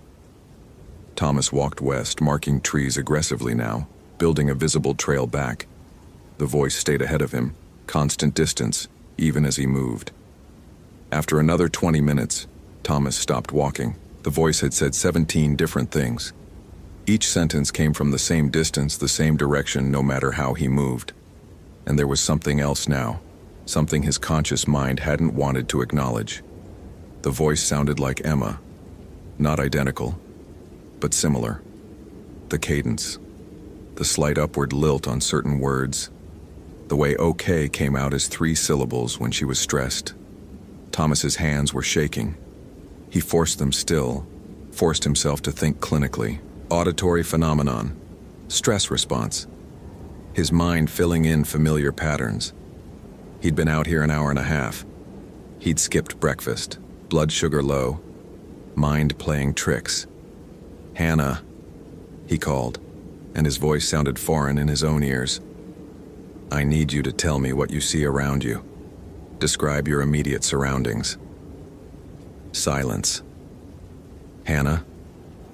More silence. Then, Daddy? Thomas's entire body went rigid. When are you coming home, Daddy? You promised spaghetti. That wasn't Hannah's voice anymore. It was Sophie's, his 7-year-old daughter, who'd drawn him a map that morning, who was sitting in her 2nd grade classroom right now, safe, nowhere near this forest. No, Thomas said aloud. To himself, to the forest, to whatever was happening. No. He turned around, focused on the reflective tape markers he'd left, and began walking back along his own trail. Fast. His pulse hammered in his ears. Equipment failure, fatigue, dehydration, there were explanations. Behind him, Sophie's voice called, Don't you love us anymore? Thomas walked faster, eyes locked on each piece of tape, counting them. 1, 2, 3. They were exactly where he'd placed them. Physical evidence of his path. Real. Verifiable. 4, 5, 6. On the 7th marker, he stopped. The trail he was following led to a tree he'd never marked. The tape was there, his tape, unmistakable, but the tree was wrong. Too large, different species. Western red cedar instead of Sitka spruce. Thomas spun slowly, examining the surrounding forest. Nothing matched. This wasn't anywhere he'd been in the past hour. This wasn't anywhere he knew. According to his tape trail, he'd walked here. The physical evidence insisted on it. His GPS unit, when he checked it, showed him back at the trailhead parking lot. No, Thomas said again, but quieter now. He pulled out his physical map, tried to orient it using the sun's position, realized he couldn't actually see the sun anymore. Couldn't remember when he'd last seen it. The canopy here was wrong. Too thick, too dark. The kind of old growth that shouldn't exist this close to the maintained trail. His radio produced only static. Every frequency, white noise. Thomas made himself breathe slowly. In through the nose, out through the mouth. Think. He was a professional. He knew wilderness survival. When your instruments fail, when you're disoriented, the protocol is simple. Stay put, conserve energy, wait for rescue. But Hannah was out here somewhere. And if what was happening to him was also happening to her, She's already gone, Emma's voice said from behind him. Thomas didn't turn around, didn't look, kept his eyes forward, jaw clenched. They're all gone, Thomas. Everyone who comes here. The forest keeps them. You're not real, he said to the moss-covered log in front of him. Does that matter? Not Emma's voice anymore. Something else. Gender neutral. Age neutral. Flat. You're here. That's what matters. You came in just like she did, just like all the others. Thomas had read the reports. Park Service kept them in a locked file cabinet, marked Open Investigation. 15 years of incident reports from Olympic National Park. Hikers who vanished. Search parties that covered every square inch of terrain and found nothing. GPS coordinates that led nowhere. Compasses that spun without reason. He'd read them on slow nights, told himself there were always explanations. Animals, falls, exposure, people wandering farther than seemed possible. The forest was vast. Bodies could remain hidden forever. But there'd been patterns he hadn't wanted to see. Clusters of disappearances around specific trail systems, the Ho River Trail particularly.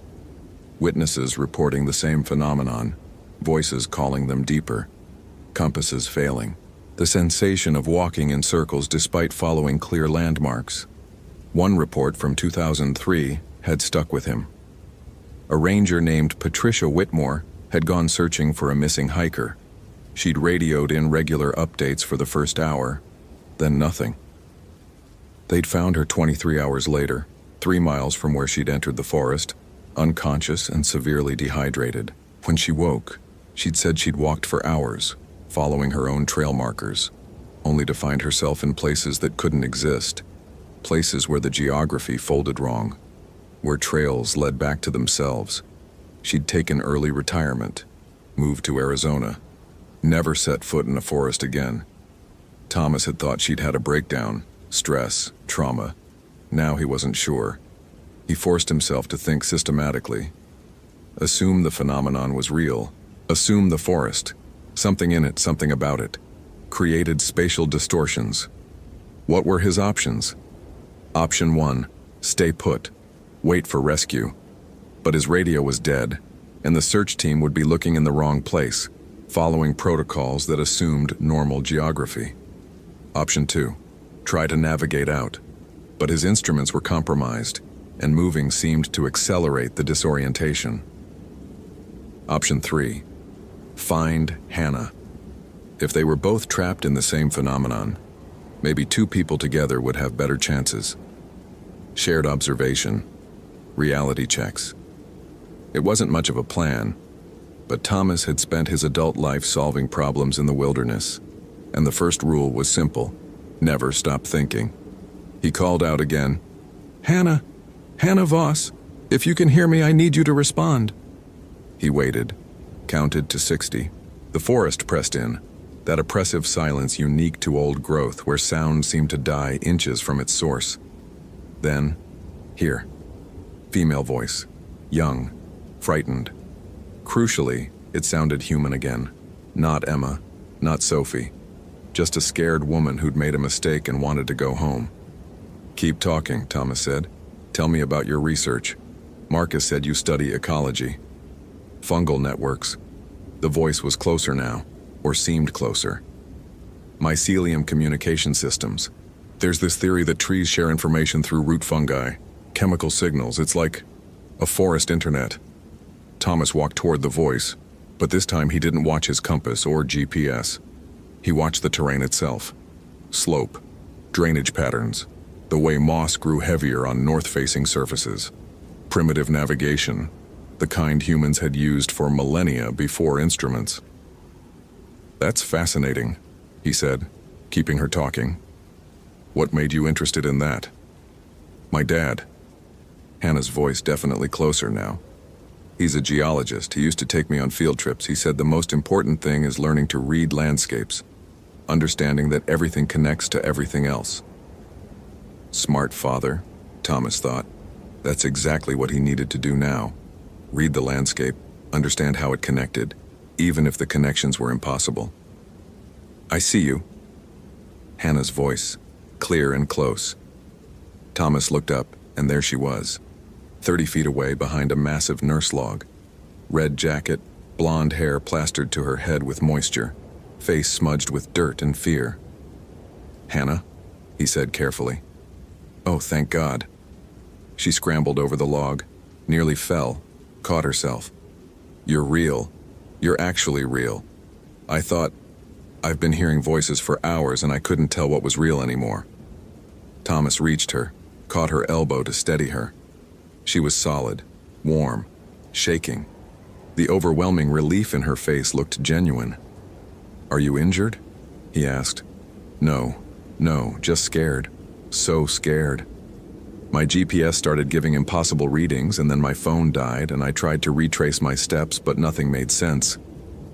She stopped, looked at him with sudden intensity. "Your compass. Check your compass." Thomas pulled it out. The needle swung in slow circles, pointing nowhere. "Mine too," Hannah said. "And my GPS says I'm in the parking lot. Does yours?" Close enough. They stared at each other, both recognizing they were dealing with the same impossibility. "We need to move smart," Thomas said. "Classical navigation, sun position, water flow, terrain features. We ignore the instruments." Hannah nodded, wiped her eyes with dirty hands. "Which direction?" That was the question. Thomas oriented himself using the giant Sitka spruce he'd noted earlier, assuming it was still where it should be. "Southwest. The Hoh River runs southwest through this section. If we can find the river, we can follow it down to the trail." "Okay." Hannah took a shaky breath. "Okay. Let's go." They walked together, and Thomas felt his pulse steady slightly. 2 sets of eyes. 2 minds to reality check each other. The voices hadn't returned since he'd found Hannah. Maybe the phenomenon, whatever it was, worked primarily on isolated individuals. After 15 minutes, Hannah stopped. "Do you hear water?" Thomas listened. Yes, the distant rush of the Hoh River, swollen with rain. Perfect. They adjusted course, moving toward the sound, but the sound didn't get louder. They walked for another 10 minutes, and the river noise stayed exactly the same distance away, audible but unreachable. "It's like the voices," Hannah whispered. "It's staying ahead of us." Thomas's jaw tightened. He looked around, searching for any landmark he recognized, any evidence they were making progress. There, a tree he'd marked, his reflective tape still clinging to bark. He approached it slowly, dread building in his stomach because the tape was in the right place, but the tree was wrong. Again, different species, different size, different everything except the tape itself. "Thomas?" Hannah's voice had gone very small. "Look." She was pointing at a tree 20 feet to their left.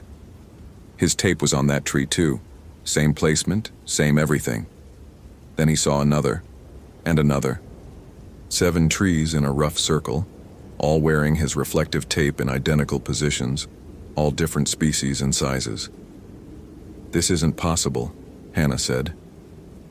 Thomas said nothing, because it clearly was possible, and they were standing in the middle of the proof. "We're going to die here." Hannah's voice cracked. "Just like all the others. The forest doesn't let people out." "No." Thomas grabbed her shoulders, made her look at him. "Listen to me. We're not dying. I have a daughter who drew me a map this morning. I have a wife who's making spaghetti tonight. I'm going home and I'm taking you with me." "How?" Hannah asked desperately. "How do we fight something that breaks geography?" Thomas didn't have an answer. Not yet. But he thought about what she'd said earlier, about her research, fungal networks, communication systems, forests as integrated, connected systems. What if the phenomenon wasn't malicious?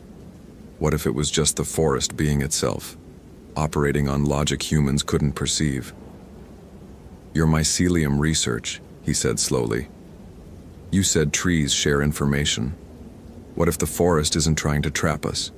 What if we're just lost in translation?" We're trying to navigate using human logic, but the space itself operates differently. Hannah stared at him. That's insane. Everything about this is insane. But think about it. What if there are rules here, just not the rules we expect? What if we need to stop trying to impose our geography and instead learn its geography? How? Hannah asked again, but this time with a spark of hope. Thomas looked around at the impossible forest, at the markers that led nowhere, at the instruments that lied. Then he thought about something his daughter had said. So you can always find home, Daddy. Home. Every search and rescue operation started with the same question. Where did they come from? Find the origin point, and you could reverse the path. We're trying to get out, Thomas said slowly. But what if we need to go back? Back to where we entered. Back to the exact point where the geography broke.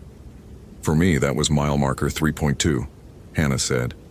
Where I left Marcus. Same for me. That's where I started tracking you. Thomas felt pieces clicking together. The reports I've read, the people who survive, who get found, they don't talk about navigating out. They talk about suddenly being back where they started, like they'd sleepwalked in a circle. What if that's not disorientation? What if that's the forest returning them?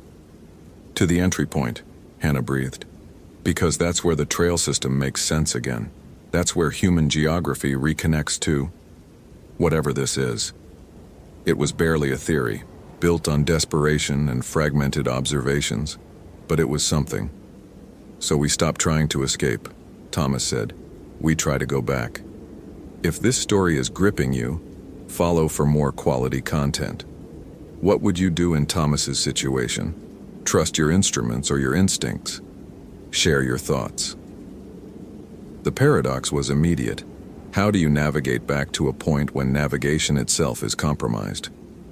Thomas stood still, thinking. Every physical attempt to impose direction had failed.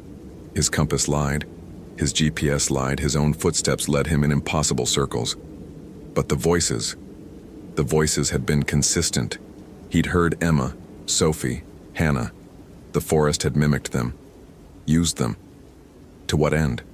To lure him deeper, or to communicate in the only language humans understood, their own needs, their own attachments. The voices called us deeper, he said to Hannah, away from the trail. What if we let ourselves be called back? Hannah stopped, considered. That's completely backward. Everything here is backward. Maybe that's the point. Thomas pulled out the crayon map his daughter had drawn. Pink house in the center, wobbly lines radiating outward. It was useless as navigation, meaningless in practical terms. A child's fantasy that you could always find your way home by wanting it enough. Except right now, in this impossible space, maybe wanting was the only tool they had. Think about the trailhead, Thomas said. The specific location, Marcus waiting, the parking lot, your car. Picture it exactly. Hannah closed her eyes. Okay. Now call to it. What? The forest responds to voices, to desire. You've been hearing voices all day, right? Maybe it's listening too. Call for what you want. Hannah looked at him like he'd lost his mind. Maybe he had, but conventional thinking had gotten them nowhere, and unconventional thinking was all they had left. Marcus, Hannah said tentatively, then louder. Marcus, I'm coming back. Thomas joined her. Emma, Sophie, I'm coming home. Their voices rang through the forest, absurd and desperate. Thomas felt foolish for about 5 seconds, until he noticed something. The trees around them were moving. Not swaying. There was no wind. Moving. Shifting positions, branches sliding past each other without sound, massive trunks rotating slowly like chess pieces on a board. Don't stop, Thomas said. Keep calling. They called to the people they loved, to the world they'd left that morning, to the normalcy of parking lots and families and promises kept. And the forest rearranged itself around them. A path opened. Not a trail exactly, more like a suggestion of space, a direction that felt right in a way Thomas couldn't articulate. He took Hannah's hand, and they walked forward, still calling.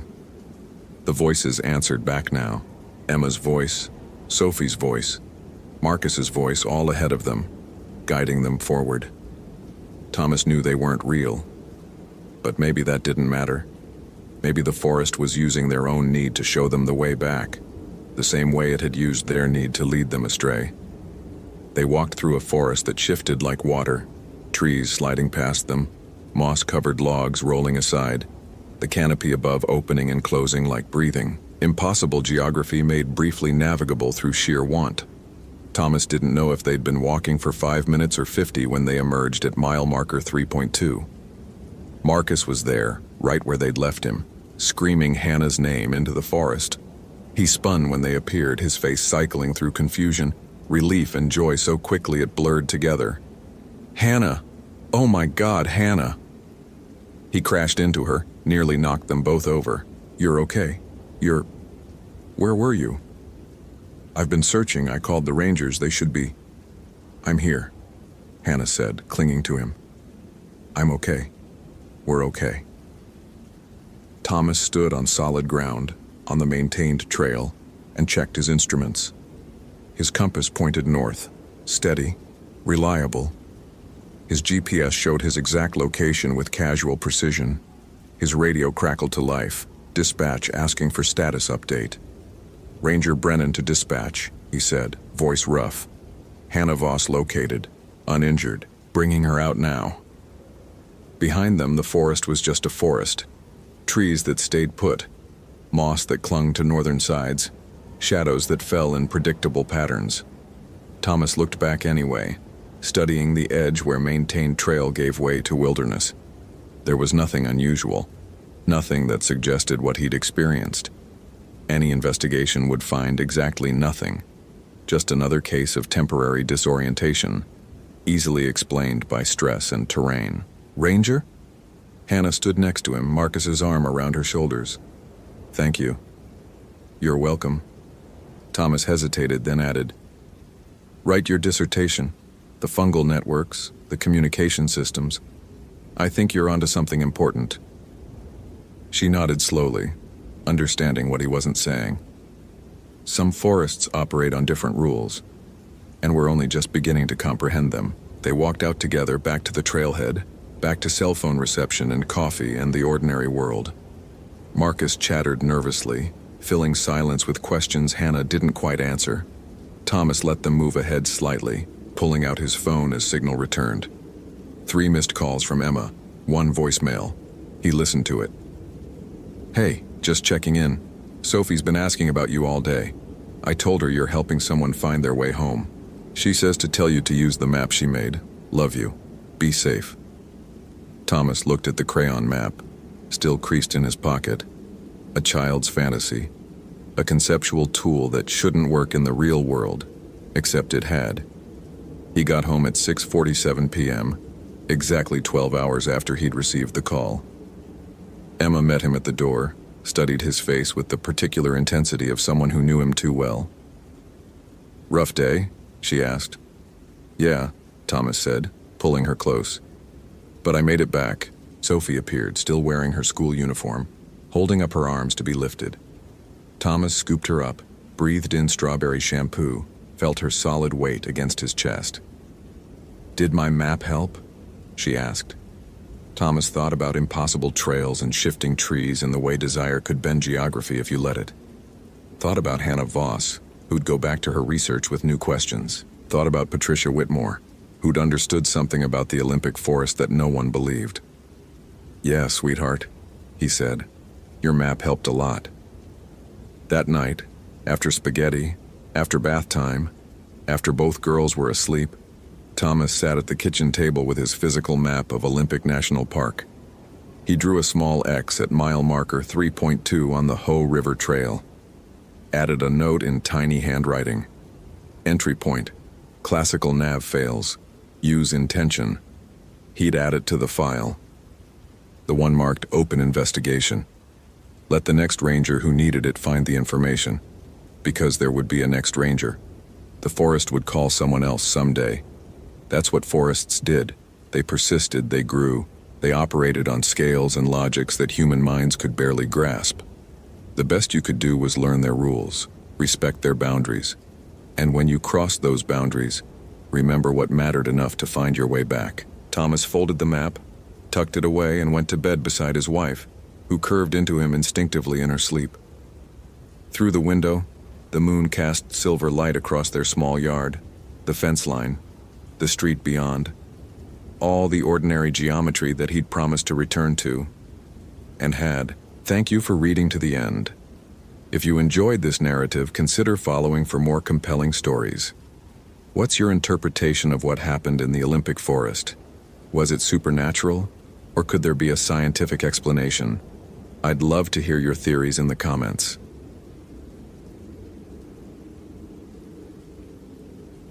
The oatmeal had gone cold in the bowl. Ethan Ward stared at his daughter across the kitchen table, watching her trace patterns in the maple syrup with her fork. 7 years old, gap-toothed, wearing the purple sweater his late wife had knitted 2 winters before the accident. Sunday mornings were sacred. Pancakes, cartoons, nowhere to be until his Monday shift started at noon. The radio clipped to his belt shattered that piece at 6:47 a.m. Ranger Ward, we have a code yellow.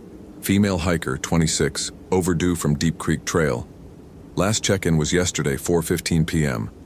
Family's frantic. Ethan's hand found the radio, muscle memory overriding the disappointment already forming in his daughter's eyes. Copy that. ETA to Ranger Station, 20 minutes. Daddy has to go to work, sweetheart. Lily's fork stopped moving. You promised. I know. He crouched beside her chair, eye level. But someone's mom or daughter is lost out there. Wouldn't you want someone to look for me? She nodded, unconvinced but understanding. Mrs. Chen from next door arrived within 15 minutes. A grandmother who treated Lily like her own. Ethan kissed his daughter's forehead, tasting syrup and guilt. By 7:20 a.m. he was suited up.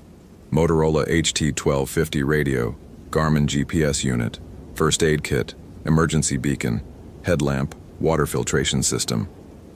His truck climbed Highway 101 through fog so thick it erased the world beyond 10 feet. The Olympic Mountains loomed invisible to his right, ancient and indifferent. Ranger Station, 8:03 a.m. Emma Chen, 26, graphic designer from Seattle. District Ranger Patricia Holbrook slid a printout across the desk. Solo hiker, experienced, supposedly. Planned a sunset trek on Deep Creek Trail, camp at ancient Cedar Grove, return yesterday evening. Never came back. Ethan studied the photo. Asian woman, athletic build, confident smile. The kind of hiker who'd done Kilimanjaro and posted about it. Ancient Cedar Grove? Something tightened in Ethan's chest. That's Quinault territory, ceremonial grounds. Aware, Patricia said. Local tribal council was notified. They're not thrilled about the intrusion, but they understand. What's the weather window? Rain starts at 3 p.m. heavy. Temperature drops to 38 degrees tonight. If she's injured and immobile. Patricia didn't finish the sentence. They both knew hypothermia's timeline. Ethan checked his watch. I'll take the primary trail. Have Mason cover the southern access in case she wandered off route. Ethan. Patricia's voice softened. Lily's with Mrs. Chen? Where else would she be? Just be smart out there. That grove has a reputation for a reason.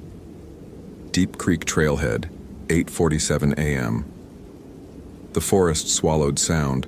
Ethan had worked Olympic National Park for 9 years, knew every trail system, every seasonal stream, every widowmaker tree waiting to fall.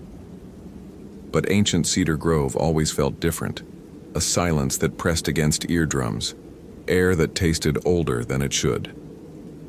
The trail began normally enough.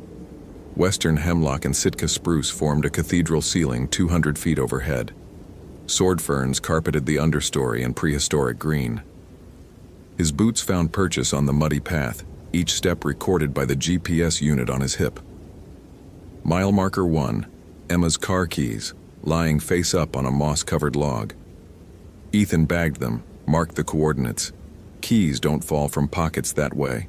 Placed, not dropped. He keyed his radio. Holbrook found Chen's keys at mile 1. Deliberate placement looks like a trail marker. Static crackled. Copy. She's trying to leave breadcrumbs. Good sign. Except it wasn't. Experienced hikers didn't leave keys in the forest. They tied them to bootlaces or zipped them in cargo pockets. Emma knew better. Mile marker 2. A granola bar wrapper, torn open and empty, weighted down with a river stone. Mile marker 3. Her water bottle half full balanced upright on a stump. Each object perfectly positioned, each one screaming, "I was here, follow me." The silence deepened. Ethan realized the birds had stopped singing. No stellar jays, no chestnut-backed chickadees, no ravens. In 9 years, he'd never experienced Olympic's complete absence of wildlife sound. Even in winter, something always called. His radio hissed white noise. Holbrook, radio check. Nothing. Mason, you copy? Dead air. The GPS unit showed 3 bars of satellite signal. No reason for radio failure. Ethan switched channels, tried again. The static resolved into something that might have been voices, might have been wind through Douglas fir, might have been his imagination insisting there were words in the noise. He kept walking. The trail bent west, following Deep Creek's gorge. Elevation, 1,847 feet. Temperature, 52 degrees and dropping. His breath began to fog. At mile marker 5, the forest changed. The trees grew larger, spaced farther apart. Bark texture shifted from rough to smooth to something that looked almost polished. Ethan recognized western red cedar, old growth, the kind that predated European contact. Trunks 6 feet in diameter, reaching skyward like the columns of temples built by something that understood scale better than humans. Between the trees, symbols, carved into bark at chest height, weathered but deliberate, circular patterns, concentric rings, abstract shapes that might have been faces or might have been topographic maps or might have been warnings written in a language that never used words. Ethan had seen these before, years ago, during cultural sensitivity training with the Kino Nation. Boundary markers, the elder had explained, where our world touches theirs. Respect is measured by what you take and what you leave behind. Emma's hiking boot sat centered between 2 marked cedars, laces tied together. Ethan photographed it, logged coordinates, and felt his throat constrict. 1 boot, not 2. Not discarded in panic, but removed carefully, laces knotted, another breadcrumb. Or an offering. Emma. His voice fell flat, absorbed by moss and bark and fog. Emma Chen, search and rescue. The forest gave nothing back. He continued forward, GPS showing 0.3 miles to ancient cedar grove. The trail narrowed, hemmed by vegetation that seemed to lean inward, closing the path behind him. Salal bushes grew denser. Devil's Club extended thorned stems across the trail. Ethan had to duck and weave, gaining scratches across his jacket. Then, music. Faint, distant, coming from ahead. A melody without structure, like wind chimes in a breeze that shouldn't exist under this canopy.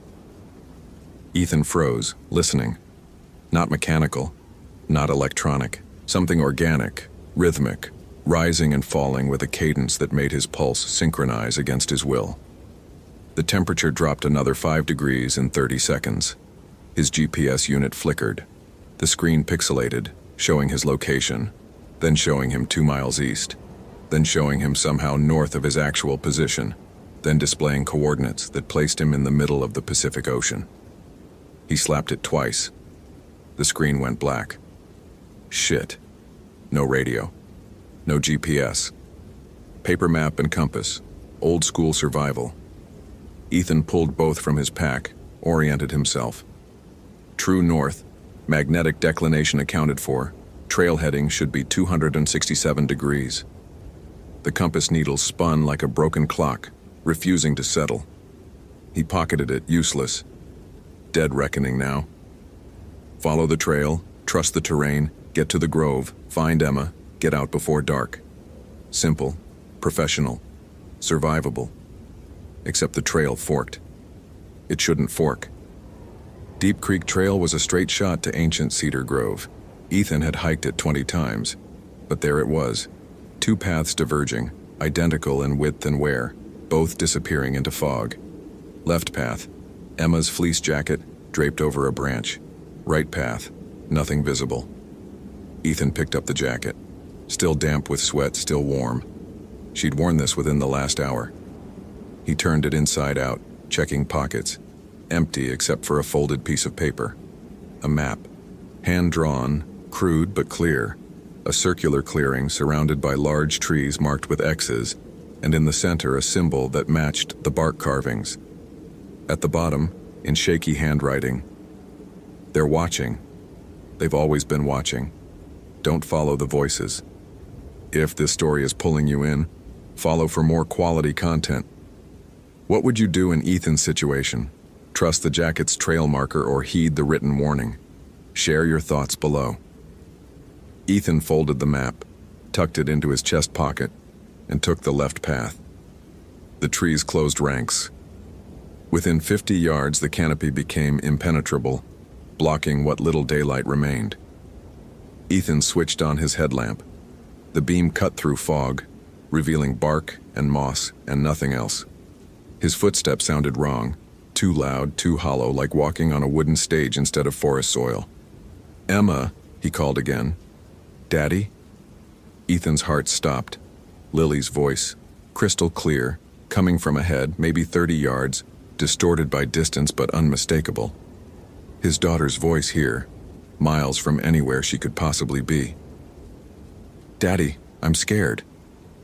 He started running. Branches whipped his face. His boot caught on a root. He stumbled, caught himself, kept moving. The voice led him forward, always just out of reach. Always his daughter's exact inflection, the way she sounded when nightmares woke her at 2 a.m. "Daddy, please." "I'm coming, Lily. Stay where you are." The path opened into a clearing. Ancient cedar grove. 7 cedars formed a perfect circle, each trunk massive enough that 5 men linking hands couldn't encircle it. Their bases were platforms of roots 6 feet high, gnarled and interwoven like arthritic fingers clutching earth. The ground between them was bare soil, no undergrowth, no ferns, no moss.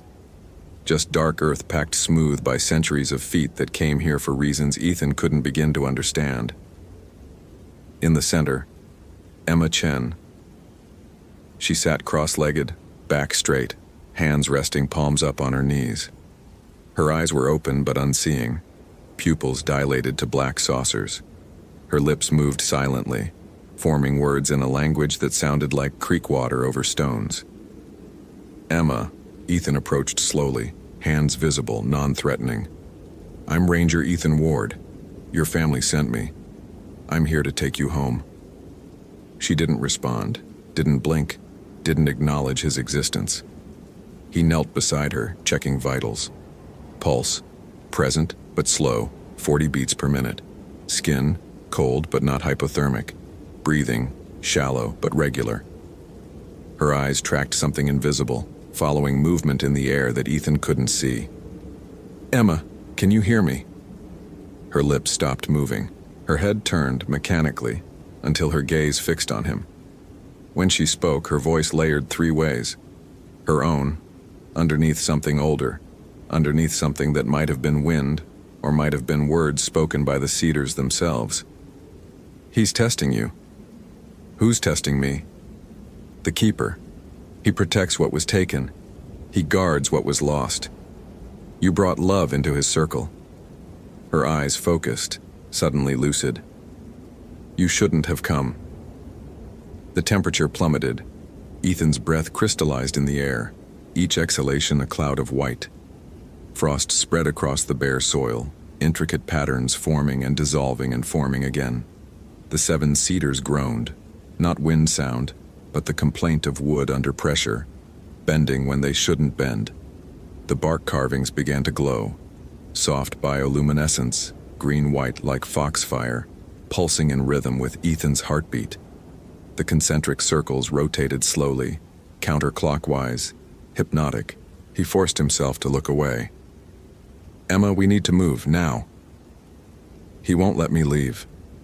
Her voice was her own again, terrified and resigned. "I ignored the warnings. I took pictures of the carvings, I touched the trees. I thought it was just superstition. What does he want? Balance. She gestured at the clearing. Every person who enters takes something. Wonder, memory, understanding. He collects what we steal. But you? Her hand reached out, touching Ethan's jacket where Lily's elementary school picture was safety pinned inside. You brought something he wants more. The forest exploded with sound, not bird calls, not animal cries. Voices, human voices, dozens of them, overlapping and discordant, speaking English and Quinault and languages dead for millennia. They came from everywhere and nowhere, reverberating through the cedars, through the soil, through Ethan's bones. Father, protector, guardian, you understand our purpose.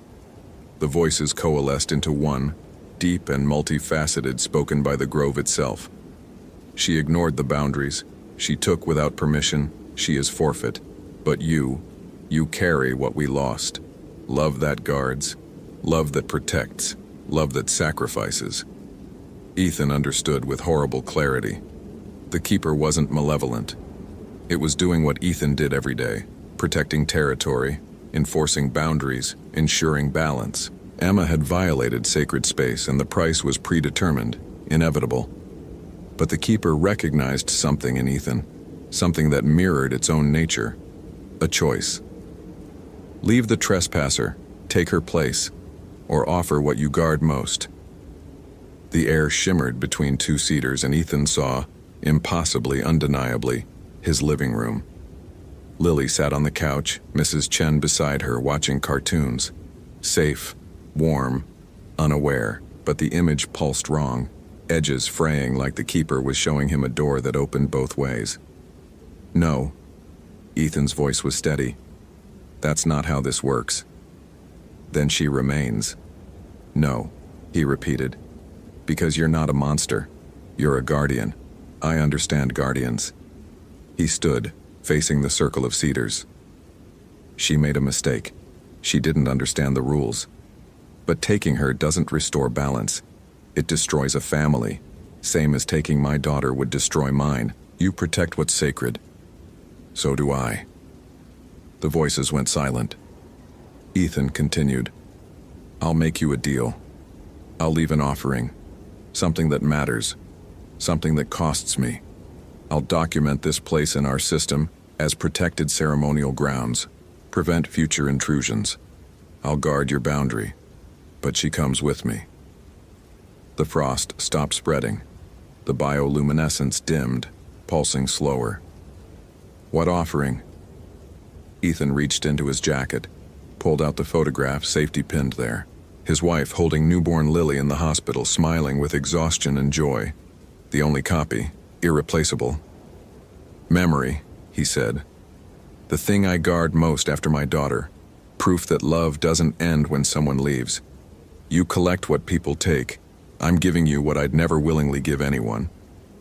He placed the photograph at the center of the clearing, pressed it into dark soil. The grove held its breath. Then slowly, the temperature rose. The voices faded to whispers, then to wind, then to nothing. The bioluminescence died. Emma gasped, color returning to her face, awareness flooding her eyes. What? Where? Don't talk. Can you walk? She nodded, trembling. Ethan helped her stand, supporting her weight. They moved toward the trail, away from the circle. At the boundary, he looked back. The photograph was gone. In its place, a single cedar seed, perfectly formed, resting on the soil like a promise. They reached the trailhead at 4:37 p.m., just as the rain started. Emma couldn't remember entering the grove, couldn't explain the missing hours.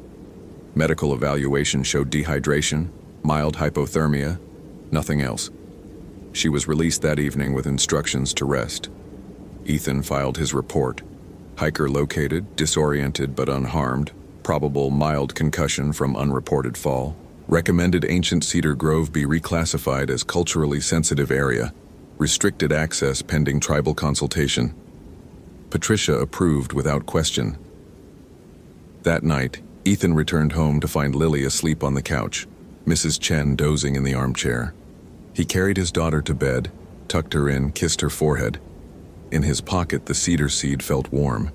He should have thrown it away, should have left it in the forest. Should have understood that bargains with old things always cost more than the asking price. But he kept it, placed it on his nightstand, watched it in the darkness.